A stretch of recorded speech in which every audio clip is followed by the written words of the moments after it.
ನೋಡಿ, ಜಪಾನಲ್ಲಿರುವಾಗ ತೊಕುಶಿಮಾ ಅಂತ ಒಂದು ಐಲ್ಯಾಂಡ್ ಇದೆ.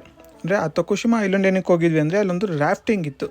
ಓಕೆನಾ. ಈ ತೊಕುಶಿಮಾ ಅನ್ನೋದು ಒಂದು ಐಲ್ಯಾಂಡ್. ಅಂದರೆ ಜಪಾನಲ್ಲಿ ನಿಮ್ಗೆ ಗೊತ್ತಿರೋಂಗೆ ತುಂಬ ಐಲ್ಯಾಂಡ್ಸ್ ಇದೆ. ಸೊ ಅದರಲ್ಲಿ ತೊಕುಶಿಮಾ ಅನ್ನೋದು ಒಂದು ಸ್ಪೆಷಲ್ ಐಲ್ಯಾಂಡು, ತುಂಬ ಒಳ್ಳೆ ಐಲ್ಯಾಂಡು, ತುಂಬ ಬಿಗ್ಗೆಸ್ಟ್ ಐಲ್ಯಾಂಡು. ಸೊ ಅಲ್ಲಿ ಜನರಲಾಗಿ ರೈಸ್ ಎಲ್ಲ ಜಾಸ್ತಿ ಬೆಳೀತಾರೆ. ಸೊ ಅಲ್ಲಿ ನಾವೇನಕ್ಕೆ ಹೋಗಿದ್ವಿ ಅಂದರೆ ಇದು ರಾಫ್ಟಿಂಗ್ ಮಾಡೋಕೆ ಹೋಗಿದ್ವಿ. ರಿವರ್ ರಾಫ್ಟಿಂಗ್ ತುಂಬ ಫೇಮಸ್ ಇದೆ ಅಂದ್ಬಿಟ್ಟು ಸಮ್ಮರಲ್ಲಿ ಆಗಸ್ಟ್ 2024 ರಾಫ್ಟಿಂಗ್ಗೆ ಅಂತ ಹೋಗಿದ್ವಿ. ಸೊ ಅಲ್ಲಿ ಯೋಶಿನೋ ರಿವರ್ ಅಂತ ಇದೆ. ಅದು ಯೋಶಿನೋ ರಿವರ್ ಬಂದ್ಬಿಟ್ಟು ತುಂಬ ಫೇಮಸ್ಸು. ಸೊ ಯೋಶಿನೋ ರಿವರಲ್ಲಿ ರಾಫ್ಟಿಂಗ್ ಬಂದ್ಬಿಟ್ಟು ಜಪಾನಲ್ಲೇ ನಂಬರ್ 1 ಅಂತ ಹೇಳ್ತಾರೆ. ಅಷ್ಟೊಂದು ಚೆನ್ನಾಗಿರುತ್ತೆ ರಾಫ್ಟಿಂಗು. ಸಖತ್ ಎಂಜಾಯ್ ಮಾಡಿದ್ವಿ. ವೀಡಿಯೋಸ್ ಯಾವುದೂ ಇಲ್ಲ ನನ್ನ ಹತ್ರ, ಯಾಕಂದರೆ ಅಲ್ಲಿ ತಗೊಳಕ್ಕಾಗಲ್ಲ. ಯಾಕಂದರೆ ಕ್ಯಾಮ್ರಾ ಎಲ್ಲ ಇಟ್ಕೊಂಡು ರಾಫ್ಟಿಂಗ್ ಮಾಡೋದು ತುಂಬ ಕಷ್ಟ ಇದೆ. ಬಟ್ ಇಲ್ಲಿ ರಾಫ್ಟಿಂಗಲ್ಲಿ ಅವರು ಗೋಪ್ರೋನಲ್ಲಿ ತೆಗೆದಿದ್ದಂಥ ಫೋಟೋಸ್ ಮಾತ್ರ ಹಾಕ್ತಾಯಿದ್ದೀನಿ. ಸಖತ್ತಾಗಿ ಎಂಜಾಯ್ ಮಾಡಿದ್ವಿ. ನಾವೆಲ್ಲ ಇಂಡಿಯನ್ ಕಮ್ಯುನಿಟಿಯಲ್ಲಿರುವಂಥ ಜನಗಳು, ಇದು 6 ಜನ 7 ಜನ ಹತ್ರ ಹೋಗಿದ್ವಿ ನಾವಲ್ಲಿ. ಸೊ ಅಷ್ಟು ತುಂಬ ಚೆನ್ನಾಗಿ ಎಂಜಾಯ್ ಮಾಡಿದ್ವಿ. ಅಲ್ಲಿ ನಮ್ಗೆ ರಾಫ್ಟ್ ಮಾಡಿಸೋರು ಕೂಡ ನೇಪಾಳಿಂದ ಬಂದಂಥವರು, ಋಷಿಕೇಶಲ್ಲಿ ಅಲ್ಲೆಲ್ಲ ರಾಫ್ಟಿಂಗ್ ಮಾಡಿಸೋ ಎಕ್ಸ್ಪೀರಿಯನ್ಸ್ ಇರೋರೇ ಮಾಡಿಸಿರೋದು ರಾಫ್ಟಿಂಗ್ ನಮ್ಮನ್ನ. ಸೊ ಅದಾದಮೇಲೆ ನಾವು ಬಂದಿದ್ದು ಮೇಯ್ನ್ ನಿಮಗೆ ಈ ವಿಡಿಯೋದಲ್ಲಿ ತೋರಿಸ್ಬೇಕು ಅಂತಿರೋದು ನೋಡಿ, ಒಂದು ರೆಸಾರ್ಟಿಗೆ ಬಂದ್ವಿ. ಅಂದರೆ ಒಂದು ನೈಟ್ ಸ್ಟೇ ಮಾಡಿಬಿಟ್ಟು ಅಲ್ಲಿಂದ ನೆಕ್ಸ್ಟ್ ಡೇ ಮನೆಗೆ ಹೋಗೋಣ ಅಂದ್ಬಿಟ್ಟು ರೆಸಾರ್ಟಿಗೆ ಬಂದ್ವಿ. ಆ ರೆಸಾರ್ಟ್ ನೋಡಿ ಬೆಟ್ಟದ ಮೇಲ್ಗಡೆ ಇದೆ, ಎಷ್ಟು ಚೆನ್ನಾಗಿದೆ. ಸೊ ಇದು ಮುಂಚೆನೇ ನಮ್ಗೆ ಗೊತ್ತಿತ್ತು ಈ ಥರ ಇಲ್ಲಿ ಬಾರ್ಬಿಕ್ಯೂ ಎಲ್ಲ ಇದೆ. ಸೊ ಅದರಿಂದಾಗಿ ನಾವೆಲ್ಲ ತೊಗೊಂಬರ್ಬೇಕು ಐಟಮ್ಸು, ಮತ್ತು ನಮ್ಗೆ ಬೇಕಾಗಿರೋದೆಲ್ಲ ನೈಟ್ ಊಟಕ್ಕೆ ಏನೇನು ಅಡುಗೆಗೆಲ್ಲ ಏನೇನು ಬೇಕಾಗುತ್ತಲ್ಲ ಅದೆಲ್ಲ ತೊಗೊಂಬರ್ಬೇಕು ಮುಂಚೆನೇ ಅಂತ ಹೇಳ್ಬಿಟ್ಟು ನಾವು ಆ ರಾಫ್ಟಿಂಗ್ ಮುಗಿಸ್ಕೊಂಡು ಬರ್ತಾನೆ ಏನು ಮಾಡಿದ್ವಿ, ಎಲ್ಲ ಬೇಕಾಗಿರೋಂಥ ಸಾಮಗ್ರಿಗಳನ್ನೆಲ್ಲ ನಾವು ತೊಗೊಂಡ್ವಿ. ಯಾರಿಗಾರು ಏನೇನು ಬೇಕು ಅಂದರೆ ವೆಜ್ಜು ನಾನ್ ವೆಜ್ಜು ಅಂತೆಲ್ಲ ಸಪ್ರೇಟ್ ಮಾಡಿಕೊಂಡು ಈ ರೆಸಾರ್ಟ್ಗೆ ಬಂದ್ವಿ. ನಾವು ಇಲ್ಲಿ ಬರೋ ಅಷ್ಟರಲ್ಲಿ ಹತ್ತಿರ ಒಂದು 3:30-4 ಗಂಟೆ ಆಗಿತ್ತು. ವ್ಯೂ ನೋಡಿ ಹೇಗಿದೆ ಅಂತ, ಒಂಥರ ವ್ಯಾಲಿ ಅದು. ಸೊ ನಮಗಂತೂ ಸಖತ್ ಇಷ್ಟ ಆಯಿತು ರೆಸಾರ್ಟು. ನೋಡಿ ಆ ಥರ ಕೂತ್ಕೊಳ್ಳೋಕ್ಕೆಲ್ಲ ಬೆಂಚಸ್ ಎಲ್ಲ ಹಾಕಿದ್ದಾರೆ. ಸೊ ರೂಮ್ಸ್ ಎಲ್ಲ ಹೆಂಗೆ ಅಂದರೆ ಸಪ್ರೇಟು, ಅಂದರೆ ಒಬ್ಬೊಬ್ರಿಗೆ ಒಂದೊಂದು ಹಟ್ಟಲ್ಲಿ ರೂಮ್ಸು. ಸೊ ಬಟ್ ಅವ್ರಿಗೆ ಅಂತಲೇ ಸಪ್ರೇಟಾಗಿ ಅಡುಗೆ ಮಾಡ್ಕೊಳ್ಳೋಕ್ಕೆ ಅಂತಲೇ ಬಾರ್ಬಿಕ್ಯೂ ಸ್ಪಾಟ್ ಇದೆ. ಸೊ ಇದ್ರ ಬಗ್ಗೆ ನಿಮ್ಗೆ ತೋರಿಸ್ತಾ ಹೋಗ್ತೀನಿ ರೂಮ್ಸ್ ಎಲ್ಲ ಹೇಗಿದೆ, ಯಾವ ಥರ ನಾವು ಬುಕ್ ಮಾಡ್ಕೊಂಡ್ವಿ, ಅಂದರೆ ಯಾವ ಥರ ರೂಲ್ಸ್ ಏನಿರುತ್ತೆ ರೂಮ್ಸು ಜಪಾನಲ್ಲಿ. ಸೊ ಆ ಥರ ಎಲ್ಲ ನಿಮ್ಗೆ ತೋರಿಸ್ತಾ ಹೋಗ್ತೀವಿ. ಆಮೇಲೆ ನಾನು ಯಾವ ಥರ ಅಡುಗೆ ಮಾಡ್ಕೊಂಡ್ವಿ ನೈಟು, ಆಮೇಲೆ ಏನೇನು ಎಂಜಾಯ್ ಮಾಡಿದ್ವಿ ಅದೆಲ್ಲ ನಿಮಗೆ ತೋರಿಸ್ತಾ ಹೋಗ್ತೀನಿ. ಬಟ್ ಮೀನ್ವೇಲ್ ನೋಡಿ ಇದು ವ್ಯೂ ನೋಡಿ ಹೇಗಿದೆ, ಸಖತ್ತಾಗಿದೆ. ಅಂದರೆ ಒಬ್ಬೊಬ್ಬರಿಗೆ ಸಪ್ರೇಟಾಗಿ ಯಾರು ಡಿಸ್ಟರ್ಬೆನ್ಸ್ ಮಾಡ್ಕೊಳ್ದಿರೋಂಗೆ, ಯಾರು ಇದು ಕಿತ್ತಾಡ್ಕೊಳ್ದಿರೋಂಗೆ ಈ ಥರ ಸಪ್ರೇಟಾಗಿ ಈ ಥರ ಮಾಡಿ ಇಟ್ಟಿದ್ದಾರೆ. ಅಲ್ಲಿಂದ ನಮಗೆ ರೂಮಿಂದ ಕಾಣಿಸ್ತಿದ್ದು ವ್ಯೂ ನೋಡಿ ಸಖತ್ತಾಗಿದೆ. ಸೊ ಇಲ್ಲಿ ಜಪಾನಲ್ಲಿ ಹೆಂಗೆ ಅಂದರೆ ತುಂಬ ಚೆನ್ನಾಗಿರುತ್ತೆ ರೂಮ್ಸ್ ಎಲ್ಲ. ಮುಂಚೆನೇ ಬುಕ್ ಮಾಡ್ಕೊಬೇಕು, ರಿಸರ್ವೇಷನ್ ಇದ್ದರೆ ಯಾವುದೇ ರೂಮ್ಸ್ ಸಿಗೋದಿಲ್ಲ. ಇಲ್ಲಿ ರಿಸರ್ವೇಷನ್ಗೆ ಫಸ್ಟ್ ಪ್ರಿಯಾರಿಟಿ ಕೊಡ್ತಾರೆ. ಸೊ ರಿಸರ್ವೇಷನ್ ಮುಂಚೆನೇ ಮಾಡಿಕೊಂಡು ಬಂದರೆ ಪ್ರಾಪರಾಗಿರುತ್ತೆ. ಕಾಲಿಂದ ಆದರೂ ಆಗಲಿ ವೆಬ್ಸೈಟಿಂದ ಆದರೂ ಆಗಲಿ ನಾವು ರಿಸರ್ವೇಷನ್ ಮಾಡ್ಕೋಬೋದು. ಸೊ ಅಲ್ಲಿ ತೋರಿಸ್ತಾರೆ ಪರ್ ಪರ್ಸನ್ ಇಷ್ಟಿರುತ್ತೆ ಅಂತೆಲ್ಲ ತೋರಿಸ್ತಾರೆ. ಸೊ ನಮಗೆ ಯಾವ ಥರ ಬೇಕು ಕಾಂಬಿನೇಷನಲ್ಲಿ ಬೇಕೋ ಆ ಥರ ನಾವು ರೂಮ್ನ ಬುಕ್ ಮಾಡಿಕೊಂಡು ರೆಸಾರ್ಟ್ಗೆ ಬರ್ಬೋದು. ಸೊ ಅದರಲ್ಲಿ ರೂಲ್ಸ್ ಎಲ್ಲ ಇರುತ್ತೆ, ಕೆಲವೊಂದು ರೂಲ್ಸು, ಚೆಕ್-ಇನ್ ರೂಲ್ಸು. ಇವಾಗ ನಮ್ಮ ಇಂಡಿಯಾದಲ್ಲೇ ಇರೋ ಥರನೇ ಚೆಕ್-ಇನ್ನು ಚೆಕ್ಔಟ್ ರೂಲ್ಸು, ಯಾವ ಟೈಮಿಂದ ಯಾವ ಟೈಮ್ವರೆಗೆ ಆ ಥರ ಎಲ್ಲ ಇರುತ್ತೆ. ಇಲ್ಲಿ ರಿಸೆಪ್ಷನ್ ಅಂತ ಯಾರೂ ಇರೋದಿಲ್ಲ, ರಿಸೆಪ್ಷನಿಸ್ಟು ಆ ಥರ ಜನರಲಿ ಇರೋದಿಲ್ಲ ಯಾರು ಈ ಥರ ರೆಸಾರ್ಟ್ಸ್ಗಳಲ್ಲಿ. ಎಸ್ಪೆಷಲಿ ಅವ್ರು ಬಂದು ಹೇಳ್ತಾರೆ, ಈ ಥರ ರೂಮ್ ನಂಬರೆಲ್ಲ ಮುಂಚೆನೇ ಹೇಳ್ತಾರೆ, ಇಲ್ಲ ಮೇಲ್ ಕಳಿಸ್ತಾರೆ, ಎಲ್ಲ ಮೆಸೇಜ್ ಮಾಡಿರ್ತಾರೆ.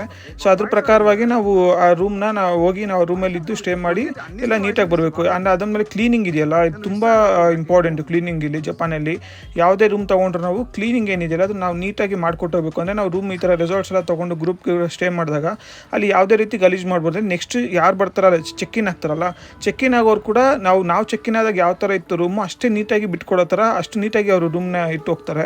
ಸೊ ನೋಡಿ ವ್ಯೂ ನೋಡಿ ಹೇಗಿದೆ. ನಾವು ಇದ್ದಿದ್ದು ನಮ್ಗೆ ಕೊಟ್ಟಿದ್ದು ಹಟ್ಟೆಲ್ಲ ತೋರಿಸ್ತಾ ಹೋಗ್ತೀನಿ ನಿಮಗೆ.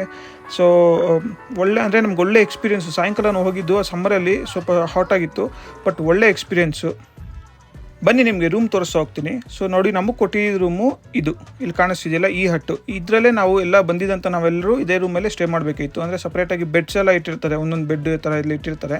ಅಂದರೆ ಬೆಡ್ ಅಂದರೆ ನೆಲದ ಮೇಲೆ ಹಾಸ್ಕೊಂಡು ಮಲ್ಗೋ ಥರ ಬೆಡ್ ಇಟ್ಟಿರ್ತಾರೆ. ಎಷ್ಟು ಬ್ಯೂಟಿಫುಲ್ ಆಗಿದೆ ನೋಡಿ, ಎಷ್ಟು ನೀಟಾಗಿ ಇಟ್ಟಿದ್ದಾರೆ, ಯಾವುದೇ ಥರ ಗಲೀಜಿಲ್ಲ. ಆಮೇಲೆ ಎಲ್ಲ ಮೋಸ್ಟ್ಲಿ ಎಲ್ಲ ವುಡನ್ ರೂಮ್ಸು. ಇಲ್ಲಿ ಜಪಾನಲ್ಲಿ ನಿಮ್ಗೆ ಗೊತ್ತಿರೋ ಹಾಗೆ ಮನೆಗಳು ಅಷ್ಟೇ ವುಡನಲ್ಲೇ ಕಟ್ಟಿರ್ತಾರೆ. ಬಂದ ತಕ್ಷಣ ನೋಡಿ ಅಲ್ಲಿ ಸ್ಯಾನಿಟೈಸರ್ ಬಾಟ್ಲ್ ಇಟ್ಟಿದ್ರು. ಆಮೇಲೆ ನೋಡಿ ಎಂಟ್ರಿನಲ್ಲೆಲ್ಲ ವುಡನ್, ನಿಮಗೆ ಫುಲ್ಲು ಏನಿದೆಯಲ್ಲ ಹಟ್ ಏನಿದೆಯಲ್ಲ ಕಂಪ್ಲೀಟ್ ವುಡನಲ್ಲೇ ಇತ್ತು. ಅಂದರೆ ಯಾವುದೇ ರೀತಿ ಇದು ಕಾಂಕ್ರೀಟ್ ಮತ್ತು ಸಿಮೆಂಟ್ ಯೂಸ್ ಮಾಡಿರಲಿಲ್ಲ. ಸೊ ಅಷ್ಟು ಚೆನ್ನಾಗಿತ್ತು, ಅಂದರೆ ಅಷ್ಟು ನೀಟಾಗಿ ಇಟ್ಟಿದ್ರು. ನೋಡಿ ಎಂಟ್ರಾಗಿದ್ದ ತಕ್ಷಣ ನಿಮಗೆ ಹಾಲ್ ಇಷ್ಟು ಚೆನ್ನಾಗಿ ದೊಡ್ಡದಾಗಿದೆ, ಮತ್ತು ಒಂದು ಸಣ್ಣ ಟಿ ವಿ ಇತ್ತು.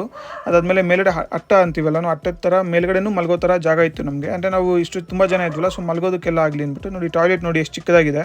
ಅಂದರೆ ಇವರು ಎಲ್ಲ ಕಾಂಪ್ಯಾಕ್ಟ್ ಕಾಂಪ್ಯಾಕ್ಟ್ ಇರುತ್ತೆ. ಇವರು ಏನಂದರೆ ಒಂದು ರೂಮ್ ಇಟ್ಟಾಗ ಅದರಲ್ಲಿ ಎಲ್ಲ ಕಾಂಪ್ಯಾಕ್ಟ್ ಆಗಿರುತ್ತೆ, ಬಟ್ ಏನು ಬೇಕೋ ಎಲ್ಲ ಫೆಸಿಲಿಟಿ ಇಟ್ಟಿರ್ತಾರೆ. ನಾನು ಈ ಮುಂಚೆನೇ ಒಂದು ರೂಮ್, ನಾನಿದ್ದಿದ್ದು ರೂಮನ್ನು ಒಂದು ವೀಡಿಯೋ ಮಾಡಿ ನಿಮಗೆ ತೋರಿಸಿದ್ದೆ.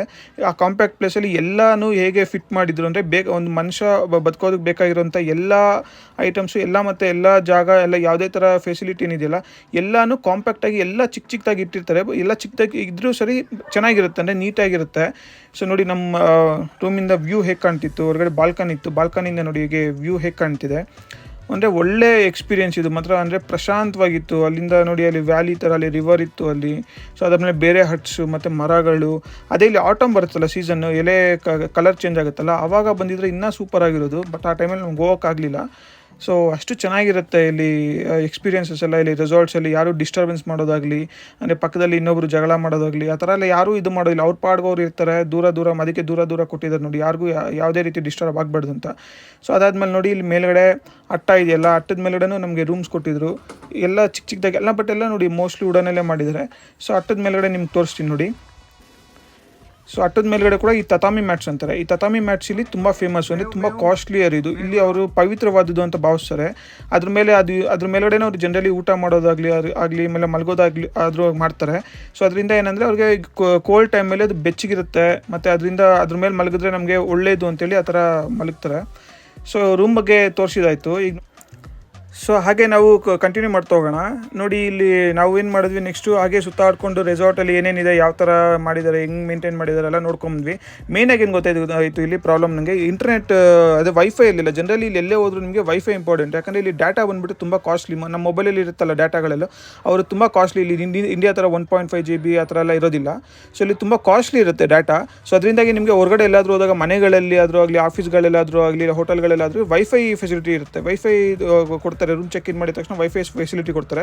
ಬಟ್ ಇಲ್ಲಿ ಪ್ರಾಬ್ಲಮ್ ಏನಾಗಿತ್ತು ಅಂದರೆ, ಒಂದು ಕಡೆ ಮಾತ್ರ ನಮಗೆ ವೈಫೈ ಸಿಕ್ತಿತ್ತು ಅಷ್ಟೇ, ಎಲ್ಲ ಕಡೆ ಎಲ್ಲ. ಒಂದು ಕಡೆ ಒಂದು ಕಡೆ ಮಾತ್ರ ವೈಫೈ ಸಿಕ್ತಿತ್ತು. ಸೊ ಮೀನ್ವೇಲ್ ನಾವು ಎಲ್ಲ ಮ್ಯಾರಿನೇಟ್ ಮಾಡ್ಕೊಳ್ಳೋಣ ಅಂದ್ಬಿಟ್ಟು ಎಲ್ಲ ತಂದಿದ್ದಂಥ ವೆಜ್ಜು ನಾನ್ ವೆಜ್ಜನ್ನೆಲ್ಲ ಸಪ್ರೇಟ್ ಮಾಡಿಕೊಂಡು, ಅಂದರೆ ನೈಟ್ಗೆ ನಾವು ಬಾರ್ಬಿಕ್ಯೂ ಮಾಡ್ಕೊಳ್ಳೋದಕ್ಕೆ ಮ್ಯಾರಿನೇಟ್ ಮಾಡ್ಕೊಳ್ಳೋಣ ಅಂದ್ಬಿಟ್ಟು ಎಲ್ಲ ರೆಡಿ ಮಾಡ್ಕೊಳ್ತಾ ಇದ್ವಿ. ನೋಡಿ ಅಲ್ಲಿ ಬಾರ್ಬಿಕ್ಯೂ ಸೆಟಪ್ ಹೇಗೆ ಕೊಟ್ಟಿದ್ದಾರೆ, ಅಲ್ಲಿ ಕೆಳಗಡೆ ಇದೆಲ್ಲ ಹಾಕ್ಬಿಟ್ಟು ಅಲ್ಲಿ ಬೆಂಕಿ ಅಂಟಿಸ್ಬಿಟ್ಟು ನೈಟ್ ನಾವು ಅಡುಗೆ ಮಾಡ್ಕೊಂಡು ತಿನ್ನೋದು. ಇಲ್ಲಿ ಬಾರ್ಬಿಕ್ಯೂ ಬಂದ್ಬಿಟ್ಟು ಒಂಥರ ದೊಡ್ಡ ಸಂಸ್ಕೃತಿ. ಅಂದರೆ ಯಾರೇ ಈ ಥರ ಹೋಟೆಲ್ಗೆ ಹೋದ್ರು, ಇಲ್ಲಿ ಯಾರೇ ಇಲ್ಲ ಟ್ರಿಪ್ಗೆ ಹೋದ್ರು, ಅವರು ನಾವೇನು ಮಾಡ್ತೀವಿ, ಅಡುಗೆ ಮಾಡ್ಕೊಂಡು ಹೋಗ್ತೀವಿ, ಅಲ್ಲೇ ಸ್ಟವ್ ತೊಗೊಂಡೋಗಿ ಅಡುಗೆ ಮಾಡ್ತೀವಿ. ಬಟ್ ಅವ್ರೇನಂದರೆ ಬಾರ್ಬಿಕ್ಯೂನ ಅವರು ಒಂದು ಬಾರ್ಬಿಕ್ಯೂ ಸೆಟ್ಟೇ ಇಟ್ಕೊಂಡಿರ್ತಾರೆ, ಫ್ಯಾಮಿಲೀಸ್ ಎಲ್ಲ ಬಾರ್ಬಿಕ್ಯೂ ಸೆಟ್ ಇಟ್ಕೊಂಡಿರ್ತಾರೆ. ಅವ್ರೇನು ಮಾಡ್ತಾರೆ, ಆ ಬಾರ್ಬಿಕ್ಯೂ ಸೆಟ್ ತೊಗೊಂಡೋಗಿ ಅಲ್ಲೇ ಮಾಂಸ ಇಲ್ಲದಾಗಲಿ ವೆಜ್ ಆದರೂ ಆಗಲಿ ಏನಾದರೂ ತೊಗೊಂಡೋಗ್ಬಿಟ್ಟು ಅವ್ರೇನು ಮಾಡೋದಿಲ್ಲ. ನಮ್ಮ ಥರ ಮ್ಯಾರಿನೇಷನು ಮಸಾಲ ಹಾಕಿ ಯಾವುದೇ ರೀತಿ ಮ್ಯಾರಿನೇಷನ್ ಮಾಡೋದಿಲ್ಲ. ಅವ್ರೇನು ಮಾಡ್ತಾರೆ ಅಂದರೆ, ಜಸ್ಟ್ ಅದ್ರ ಮೇಲೆ ಒಂದು ಸಾಸ್ ಹಾಕ್ತಾರೆ, ಸೋಯ್ ಸಾಸು ಅದು ಹಾಕ್ಬಿಟ್ಟು ಸುಮ್ಮನೆ ಕೆಳಗಡೆ ಇದು ಇಟ್ಬಿಟ್ಟು ಇದು ಬಾರ್ಬಿಕ್ಯೂ ಮಾಡಿಕೊಂಡು ಹಾಗೆ ಆಲ್ಮೋಸ್ಟ್ ಒಂದು 50% ಬೆಂದಮೇಲೆ ಅದನ್ನೇ ತಿಂತಾರೆ ಹಸಿಯಾಗಿ. ಸೊ ನಮ್ಮ ಥರ ಎಲ್ಲರೂ, ಬಟ್ ನಮಗೇನಂದರೆ ಎಲ್ಲ ಮ್ಯಾರಿನೇಷನ್ ಬೇಕು. ಸೊ ಅದಕ್ಕೋಸ್ಕರ ನೋಡಿ ನಾವು ವೆಜ್ ತಂದಿದ್ವಿ. ಕ್ಯಾಪ್ಸಿಕಮ್ ವೆಜ್ ಯಾರು ತಿಂತಾರಲ್ಲ ಅವ್ರಿಗೆ ಕ್ಯಾಪ್ಸಿಕಮ್ ಮೊದಲ ತಂದಿದ್ವಿ. ಸೊ ಅವರು ವೆಜ್ ಮ್ಯಾರಿನೇಷನ್ ಮಾಡಿಕೊಂಡು ಎಲ್ಲ ರೆಡಿ ಮಾಡಿ ಇಟ್ಕೊಂಡ್ವಿ. ಸೊ ಅದಾದಮೇಲೆ ಏನಾಯಿತು ನೋಡಿ, ಇದು ಸ್ವಲ್ಪ ಟೈಮ್ ಪಾಸ್ ಮಾಡೋಣ ಅಂದ್ಬಿಟ್ಟು ಪಕ್ಕದಲ್ಲಿ ಮಕ್ಕಳಾಡೋ ಒಂದು ಜಾಗಕ್ಕೆ ಬಂದ್ವಿ. ಸೊ ಅಲ್ಲಿ ನೋಡಿ ದಾರ ಇಟ್ಕೊಂಡು ಅಲ್ಲಿಂದ ಈಗ ನಿಮ್ಗೆ ಗೊತ್ತಿರುತ್ತಲ್ಲ ಪಾರ್ಕಾಗೆಲ್ಲ ನೋಡಿರ್ತೀರಿ, ಈ ಎಂಡಿಂದ ಆ ಎಂಡ್ಗೆ ಹೋಗೋಣ ಅಂತ. ನಮ್ಮ ನೋಡಿ ಎಷ್ಟು ಕಷ್ಟಪಡ್ತಿದ್ದಾನೆ ಹೋಗೋದಕ್ಕೆ, ಎಷ್ಟು ಫಸ್ಟ್ ಅಟೆಂಪ್ಟಲ್ಲಿ ಬಿದ್ದ. ಸೊ ಅದಾದಮೇಲೆ ಇನ್ನೊಂದು ಅಟೆಂಪ್ಟ್ ಮಾಡೋಣ ಅಂತ ಇನ್ನೊಂದು ಅಟೆಂಪ್ಟು. ಸೊ ಅದರಲ್ಲೂ ಏನು ಮಾಡ್ತಾನೆ ನೋಡಿ, ಸೊ ಅದರಲ್ಲೂ ದಬಾಕೊಳ್ತಾನೆ. ಸೊ ಅವ್ನಿಗೆ ಫಸ್ಟ್ ಆಫ್ ಆಲ್ ಸ್ಟಾರ್ಟಿಂಗಲ್ಲಿ ಮಾಡೋಕ್ಕೆ ಬಂದಿಲ್ಲ ನೋಡಿ, ಅದರಲ್ಲೂ ದಬಾಕೊಳ್ತಾನೆ. ಸೊ ಥರ್ಡ್ ಅಟೆಂಪ್ಟಲ್ಲೂ ದಬಾಕೊಳ್ತಾನೆ. ಸೊ ಸಖತ್ ಫನ್ನಿ ಆಗಿತ್ತಾನೆ ಒಂದು ಎಕ್ಸ್ಪೀರಿಯೆನ್ಸು. ಅದಾದಮೇಲೆ ಕೊನೆಗೂ ಅಣ್ಣ ಇನ್ನೇನು ಮಾಡಬೇಕು ಅಂದ್ಬಿಟ್ಟು ಎಲ್ಲ ಹೇಳ್ಕೊಟ್ಮೇಲೆ ಸ್ಟಾರ್ಟ್ ಮಾಡಿ ಕೊನೆಗೂ ಮಾಡ್ದ. ಸೊ ಅದಾದಮೇಲೆ ಇದೇ ಥರ ಆಟ ಆಡ್ಕೊಂಡು ರೆಸಾರ್ಟಲ್ಲಿ ಯಾರೂ ಇರಲಿಲ್ಲ. ನಾವು ಹೋಗಿದ್ದ ದಿನ ಏನು ಅಂತ ಗೊತ್ತಿರಲಿಲ್ಲ ನಮಗೆ, ಬಟ್ ಅಲ್ಲಿ ಯಾರೂ ಇರಲಿಲ್ಲ ಅವತ್ತು. ಸೊ ಅದರಿಂದಾಗಿ ನಾವು ಆಲ್ಮೋಸ್ಟ್ ಅದನ್ನೆಲ್ಲ ಯೂಸ್ ಮಾಡ್ಕೊಂಡು ಆಟ ಆಡ್ಕೊಂಡು ಸಾಯಂಕಾಲದವರೆಗೂ ಟೈಮ್ ಪಾಸ್ ಮಾಡೋಣ, ಬಾರ್ಬಿಕ್ಯೂ ಎಲ್ಲ ಪಾರ್ಟಿ ಸ್ಟಾರ್ಟ್ ಮಾಡೋಕ್ಕೆ ಮುಂಚೆ ಎಲ್ಲ ಆಟ ಆಡ್ಕೊಳ್ಳೋಣ ಅಂದ್ಬಿಟ್ಟು ಫುಲ್ ಆಟ ಆಡ್ತಾಯಿದ್ವಿ. ಕೊನೆಗೂ ಅವನಿಗೆಲ್ಲ ಕಲ್ತ್ಕೊಂಡು ಒಂದು ರೌಂಡ್ ಹೋಗೇ ಬಿಟ್ಟ ಅವನು, ಪುಣ್ಯಾತ್ಮ. ಕೊನೆಗೂ ಅಂದ್ಕೊಂಡಿದ್ದನ್ನ ಸಾಧಿಸ್ಬಿಟ್ಟ ದಾನಶೂರ ವೀರಕರ್ಣ. ಸೊ ಅವನಿರೋ ಬಾಡಿಗೆ ಎಷ್ಟೊಂದು ಟ್ರೈ ಮಾಡ್ದ ಅವನು. ಅದಾದಮೇಲೆ ನನ್ನ ಇನ್ನೊಬ್ಬ ಫ್ರೆಂಡ್ ಮಹೇಂದ್ರ ಅಂದ್ಬಿಟ್ಟು ಅವ್ನು ಆರಾಮಾಗಿ ಮುಗಿಸ್ಕೊಂಡದ, ಈ ಎಂಡಿಂದ ಆ ಎಂಡ್ಗೆ ಆರಾಮಾಗೋದ. ಆಮೇಲೆ ನಾವು ಗೊತ್ತಲ್ಲ ನಮಗೆ ಅದು ಯಾವುದೇ ರೀತಿ ಪ್ರಾಕ್ಟೀಸ್ ಆ ಥರ ಏನು ಬೇಡ, ಆರಾಮಾಗಿ ಡೈರೆಕ್ಟಾಗಿ ಫಸ್ಟ್ ಅಟೆಂಪ್ಟಲ್ಲೇ ಫಿನಿಷ್ ಮಾಡಿದ್ವಿ ನೋಡಿ. ಇದು ನಾನೇ ಸೊ ಫಸ್ಟ್ ಅಟೆಂಪ್ಟಲ್ಲೇ ನಿಂತ್ಕೊಂಡು ಎಂಡಿಂದ ಎಂಡಿಗೆ ಹೋಗಿದ್ದೀವಿ. ಸೊ ಒಳ್ಳೆ ಮಜಾ ಇತ್ತು, ಒಳ್ಳೆ ಎಕ್ಸ್ಪೀರಿಯನ್ಸ್ ಇತ್ತು. ಫ್ರೆಂಡ್ಸ್ ಜೊತೆ ಎಲ್ಲ ಗೊತ್ತಲ್ಲ ನಿಮಗೆ, ಫ್ರೆಂಡ್ಸ್ ಜೊತೆ ಆಡೋದು ಮತ್ತು ಎಂಜಾಯ್ ಮಾಡೋದು ಹೇಗಿರುತ್ತೆ ಅಂದ್ಬಿಟ್ಟು. ಸೊ ಅದಾದಮೇಲೆ ಅಲ್ಲಿಂದ ಬಂದು ಆ ಕಾರ್ನರಲ್ಲಿ ನಿಂತ್ಕೊಂಡು ಒಂದು ಕೋಟೆ ಥರ ಇತ್ತು, ಅಲ್ಲಿಂದ ಜಸ್ಟ್ ವ್ಯೂಸ್ ಎಲ್ಲ ನೋಡ್ತಾ ಇದ್ವಿ ನಾವು. ಸಾಯಂಕಾಲ ಆಗ್ತಾ ಇದ್ದಂಗೆ ನಮ್ಗೆ ಗೊತ್ತಾಗ್ತಿತ್ತು ಸನ್ಸೆಟ್ ಆಗೋದು, ಎಷ್ಟು ಸಖತ್ತಾಗಿತ್ತು ಎಕ್ಸ್ಪೀರಿಯನ್ಸ್ ಅದು. ಸೊ ಅಲ್ಲಿಂದ ವ್ಯೂಸ್ ಎಲ್ಲ ಹೇಗಿದೆ ನೋಡಿ, ಸಖತ್ತಾಗಿದೆ. ಸಣ್ಣ ಸಣ್ಣ ಮನೆಗಳು, ಅಲ್ಲಿರೋ ರೈತರುಗಳೆಲ್ಲ ಮನೆ ಕಟ್ಕೊಂಡಿದ್ದಾರೆ. ಅಲ್ಲಿ ನೋಡಿ ಪಕ್ಕದಲ್ಲಿ ಹೊಲ ಗದ್ದೆಗಳೆಲ್ಲ ಕಾಣ್ಬೋದು ನೀವು. ಇಲ್ಲಿ ಜನಸಂಖ್ಯೆ ತುಂಬ ಕಡಿಮೆ ಅಲ್ವಾ, ಸೊ ಈ ಥರ ಮನೆಗಳು ಕಡಿಮೆ. ಅದಾದಮೇಲೆ ನೋಡಿ ಇನ್ನೊಂದು ಪಾರ್ಟಿ ನಿನ್ನೆ ಸ್ಟಾರ್ಟ್ ಆಗೋದಿತ್ತು. ಸೊ ಅಂದರೆ ಅಡುಗೆ ಮಾಡ್ಕೊಳ್ಳೋದು ಅದೆಲ್ಲ ಸ್ಟಾರ್ಟ್ ಆಗೋದಿತ್ತು.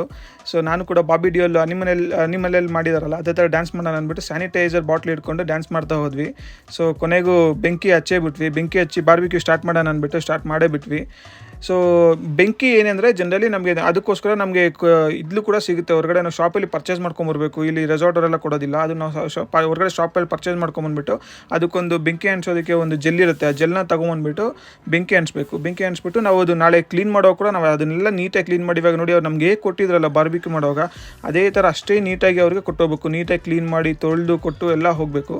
ಸೊ ನಾವಿನ್ನು ಸ್ಟಾರ್ಟ್ ಮಾಡಿದ್ವಿ, ನೈಟ್ ಆಗ್ತಾ ಬಂತು. ಸ್ಟಾರ್ಟ್ ಮಾಡಿ ಇನ್ನು ಬಂದ್ವಿ ನಾವು. ಸ್ಟಾರ್ಟ್ ಮಾಡ್ತಾ ನೋಡಿ ವೆಜ್ ಮಾಡ್ಕೊಳ್ಳೋರು ವೆಜ್, ನಾನ್ ವೆಜ್ ಸಪ್ರೇಟಾಗಿ ಮಾಡಿಕೊಂಡು ತಿಂತಾ ಬಂದ್ವಿ. ಸೊ ಒಳ್ಳೆ ಎಕ್ಸ್ಪೀರಿಯನ್ಸ್ ಇರುತ್ತೆ ಜಪಾನಲ್ಲಿ ಈ ಥರ ಬಾರ್ಬಿಕ್ಯೂ ಮಾಡಿಕೊಂಡು ತಿನ್ನೋದೆಲ್ಲ ಒಳ್ಳೆ ಎಕ್ಸ್ಪೀರಿಯನ್ಸು. ಅದಾದಮೇಲೆ ನೋಡಿ ಒಳ್ಳೆ ಡ್ಯಾನ್ಸ್ ಮಾಡಿಕೊಂಡು ನೈಟೆಲ್ಲ ಫುಲ್ ಪಾರ್ಟಿ ಮಾಡಿಕೊಂಡು ಜೋರಾಗಿ ಸೌಂಡ್ಸ್ ಎಲ್ಲ ಹಾಕ್ಕೊಂಡು, ನಮ್ಗೆ ಗೊತ್ತಲ್ಲ ಇಂಡಿಯನ್ಸು, ಫುಲ್ ಪಾರ್ಟಿ ಮಾಡಿದ್ವಿ. ನೈಟ್ ವ್ಯೂ ನೋಡಿ ಸಖತ್ತಾಗಿತ್ತು, ಲೈಟ್ಸ್ ಎಲ್ಲ ಕಾಣ್ತಿತ್ತು ಅಲ್ಲಿಂದ. ಸೊ ಇಷ್ಟು ಎಂಜಾಯ್ ಮಾಡಿದ್ವಿ ನಾವು ನೈಟೆಲ್ಲ ಒಂದು ರೆಸಾರ್ಟಲ್ಲಿ ನಾವು. ಅದಾದಮೇಲೆ ಬೆಳಿಗ್ಗೆ ಆದಮೇಲೆ ಈ ಥರ ವ್ಯೂ ಸಖತ್ತಾಗಿತ್ತು. ಸೊ ಅದಾದಮೇಲೆ ನಾವು ಚೆಕ್ಔಟ್ ಮಾಡ್ಕೊಂಡು ಬಂದ್ವಿ. ಈ ವಿಡಿಯೋ ನಿಮಗೆ ಎಲ್ಲ ಇಷ್ಟ ಆಗಿದೆ ಅಂದ್ಕೊಂಡಿದ್ದೀನಿ. ಇಷ್ಟ ಆಗಿದೆ ಲೈಕ್, ಕಮೆಂಟ್ ಮಾಡಿ, ಸಬ್ಸ್ಕ್ರೈಬ್ ಮಾಡಿ. Thank you so much.